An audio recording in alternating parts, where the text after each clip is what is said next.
Hello, my name is Janet Wallace, and today I'm going to be talking about breaking the mental health stigma. According to Merriam-Webster, a stigma is a mark of shame or discredit. In mental health, there's two types of stigmas, a social stigma and a health stigma. Social stigma is when more often than not others are judgmental of you because of your mental illness. And self-stigma is when you are judgmental of yourself because of your mental illness. So the stigma that revolves around depression could be that they have problems with knowledge, maybe they didn't get a good education, or maybe they were born in a bad family and they behave bad and that's why they have depression, or they have a really sour attitude and that's why they're depressed. So social stigma is a really big part of mental health because it involves a lot with what other people are thinking.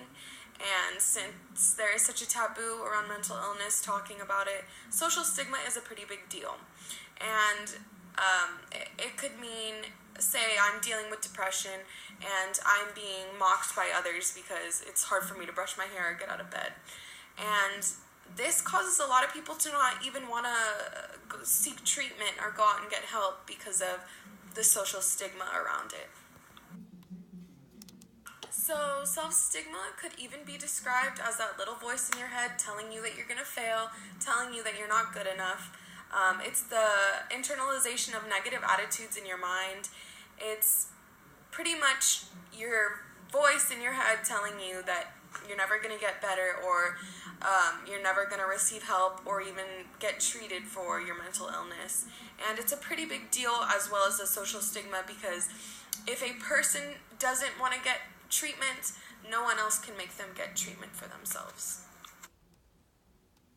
So the effects of these stigmas would definitely be the reluctance to seek help from a therapist, from a doctor, from a friend, bullying or harassment from your peers or people you don't know, less opportunities in life, such as going out, making friends, going to the gym, getting a job, furthering your education, living life kind of in secrecy like you're a burden. And the worst effect would definitely be suicide.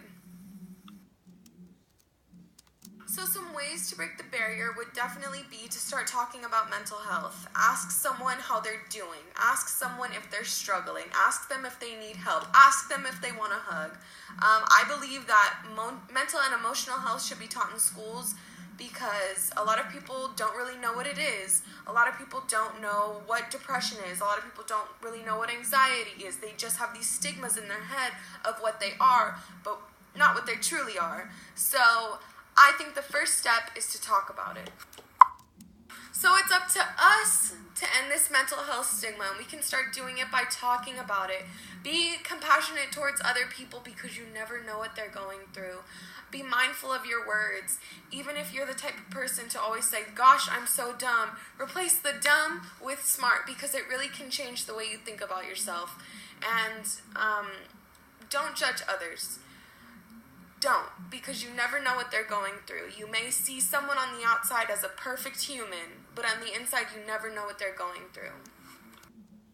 I believe in the future this stigma will lessen against depression because more people are going to talk about it and realize more people are dealing with it than we think. And I believe that once that happens, more people will seek treatment, help, and it will literally save lives because suicide is such a big risk.